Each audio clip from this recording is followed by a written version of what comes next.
നിങ്ങളൊരു ഫോൺ മേടിക്കാൻ പ്ലാൻ ചെയ്തിട്ടുണ്ടെങ്കിൽ അതിന് പറ്റിയ നല്ലൊരു മാസമാണ് അടുത്ത മാസം എന്ന് പറയുന്നത്. കാരണം ഇഷ്ടംപോലെ ഓഫേഴ്സ് വരുന്നുണ്ട്. ബിഗ് ബില്യൺ സെയിൽസ് ഒക്കെ അടുത്ത മാസമാണ് നടക്കാൻ പോകുന്നത്. അതേപോലെ തന്നെ ഇഷ്ടംപോലെ പുതിയ ഫോൺസുകളും വരുന്നുണ്ട്. അത് നമുക്ക് ഓരോ ഫോൺസുകളായിട്ട് നോക്കാം. ആദ്യത്താണ് നിങ്ങളെല്ലാവരും ഫേവറേറ്റ് ആയ ഐഫോൺ 17 സീരീസ് എന്ന് പറയുന്നത്. ഈ തവണ 4 ഫോൺസുകൾ തന്നെയാണ് വരുന്നത്. പിന്നെ ഒരു ചേഞ്ച് എന്ന് വെച്ചിട്ടുണ്ടെങ്കിൽ ഇതുവരെ ഐഫോൺ പ്ലസ് എന്ന് പറയുന്ന വേരിയന്റ് ഉണ്ടായിരുന്നു. എന്നാൽ അത് എടുത്തു മാറ്റിയിട്ട് ഈ തവണ ഐഫോൺ 17 എയർ എന്ന് പറയുന്നത് പുതിയൊരു വേരിയന്റ് ആണ് ഇൻട്രൊഡ്യൂസ് ചെയ്യുന്നത്. അതുപോലെ തന്നെ പ്രോ വേരിയന്റിൽ ഡിസൈൻസിലും ക്യാമറ ഡിപ്പാർട്ട്മെന്റിലും അതുപോലെ തന്നെ കൂളിംഗ് സിസ്റ്റം ഒക്കെ വരുമെന്ന് പറയുന്നുണ്ട്. അതേപോലെ തന്നെ എല്ലാ ഫോണിലെയും 12 MB ഫ്രണ്ട് ക്യാമറ മാറ്റിയിട്ട് 24 MB ക്യാമറ ആവുന്നതായിരിക്കും. അതുപോലെ തന്നെ സാധാ ഐഫോണിൽ ഇതുവരെ 60 ഹെർട്സ് ആയിരുന്നു, അത് 120 ഹെർട്സ് റിഫ്രഷ് റേറ്റ് ആവുമെന്നും പറഞ്ഞ് കേൾക്കുന്നുണ്ട്. അതുപോലെ തന്നെ പ്രൈസിലൊന്നും വലിയ ഡിഫറൻസ് ഉണ്ടാവില്ല എന്നാണ് കേൾക്കുന്നത്. അപ്പോൾ നിങ്ങൾക്ക് ഇതിനെക്കുറിച്ച് കൂടുതൽ അറിയാൻ താല്പര്യമുണ്ട്, ഞാൻ ഓൾറെഡി ഒരു വീഡിയോ ചെയ്തിട്ടുണ്ട്. അത് ഞാൻ ഐ ബട്ടണിൽ കൊടുത്തേക്ക് നിങ്ങൾക്ക് താല്പര്യമുണ്ടെങ്കിൽ കണ്ടു നോക്കാം. അടുത്ത ഫോണാണ് സാംസങ്ങിന്റെ S25 FE എന്ന് പറയുന്നത്. ഇതിൽ വരുന്നത് എക്സിനോസിന്റെ 2400 പ്രൊസസർ ആയിരിക്കും. അതേപോലെ തന്നെ 50+, 12+, 8 MB വരുന്ന ഒരു ട്രിപ്പിൾ ക്യാമറ സെറ്റപ്പ്, ഫ്രണ്ടിൽ 12 MB ക്യാമറ ആയിരിക്കും. അതേപോലെ തന്നെ 4900 mAh ബാറ്ററി ആയിരിക്കും. അതേപോലെ തന്നെ 45 വാട്ടിന്റെ ചാർജറും 15 വാട്ടിന്റെ വയർലെസ് ചാർജിങ് ഇത് സപ്പോർട്ട് ചെയ്യുന്നതായിരിക്കും. അതേപോലെ 7 വർഷത്തെ സോഫ്റ്റ്വെയർ അപ്ഡേറ്റ് നിങ്ങൾക്ക് കിട്ടുന്നതായിരിക്കും. അടുത്ത ഫോണാണ് വിവോന്റെ V60e എന്ന് പറയുന്നത്. അപ്പോൾ ഇതിൽ വരുന്ന ഒരു കർവ്ഡ് AMOLED ഡിസ്പ്ലേ ആയിരിക്കും. അതേപോലെ തന്നെ 6500 mAh ബാറ്ററി, ഡയമണ്ട്സിറ്റിന്റെ 5400 പ്രൊസസർ ആയിരിക്കും. അപ്പോൾ ഇതിന്റെ പ്രൈസിംഗ് വരുന്നത് 30,000 താഴെ ആയിരിക്കും എന്നാണ് എക്സ്പെക്ട് ചെയ്യുന്നത്. അതേപോലെ തന്നെ മോട്ടോന്റെ G56 അടുത്ത മാസം ലോഞ്ച് ചെയ്യുന്നുണ്ടെന്നാണ് കേൾക്കുന്നത്. അപ്പോൾ ഇതിൽ വരുന്നത് 50+, 8 MB ഒരു ഡുവൽ ക്യാമറ സെറ്റപ്പ് ആയിരിക്കും. അതുപോലെ തന്നെ ഫ്രണ്ടിൽ 32 MB ക്യാമറ ആയിരിക്കും എന്നാണ് അറിയാൻ സാധിച്ചത്. അതേപോലെ തന്നെ 5200 mAh ബാറ്ററി, 30 വാട്ടിന്റെ ചാർജിങ് സപ്പോർട്ട് ചെയ്യുന്നതായിരിക്കും. അതുപോലെ തന്നെ 120 ഹെർട്സ് റിഫ്രഷ് റേറ്റ് സപ്പോർട്ട് ചെയ്യുന്നത് IPS LCD ഇതിലുണ്ടാവും. ഇതിന്റെ പ്രൈസിംഗ് വരുന്നത് 15,000 രൂപേൻ്റെ അടുത്തായിരിക്കും. അതുപോലെ തന്നെ മോട്ടോ റേസർ സരോസ്കി എഡിഷനും അടുത്ത മാസം ഇറങ്ങുമെന്ന് കേൾക്കുന്നുണ്ട്. സ്പെക്സിലൊന്നും ഒരു വ്യത്യാസമില്ല.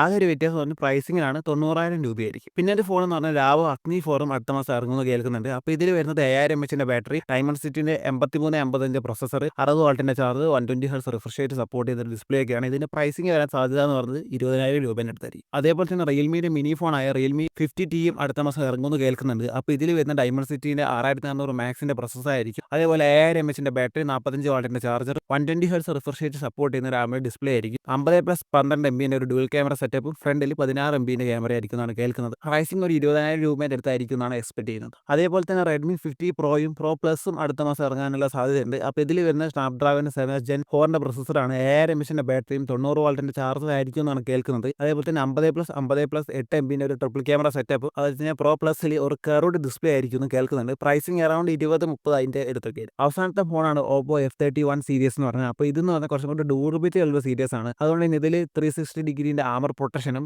IP68 അല്ലെങ്കിൽ 69 റേറ്റിംഗും ഉണ്ടാവുന്നതായിരിക്കും. ബാക്കിയുള്ള സ്പെക്സ് നോക്കുകയാണെങ്കിൽ 5000 mAh ബാറ്ററിയും 80 വാട്ടിന്റെ ചാർജറും 120 hertz refresh rate support ചെയ്യുന്ന ഒരു ഡിസ്പ്ലേ ആയിരിക്കും. ഇനി പ്രൊസസറിന്റെ കാര്യം നോക്കുകയാണെങ്കിൽ F31 ഡയമണ്ട്സിറ്റിന്റെ 6300 പ്രൊസസർ ആയിരിക്കും. F31 പ്രോയിൽ 7300 പ്രൊസസർ ആയിരിക്കും. F31 പ്രോ പ്ലസിൽ സ്നാപ്ഡ്രാഗൺ 7 Gen 3 ആയിരിക്കും. അപ്പോൾ ഇതൊക്കെയാണ് അടുത്ത മാസം ഇറങ്ങാൻ പോകുന്ന ഫോൺ എന്ന് പറയുന്നത്. അപ്പം അടുത്തൊരു വീഡിയോ ആയിട്ട് പിന്നെ കാണാം.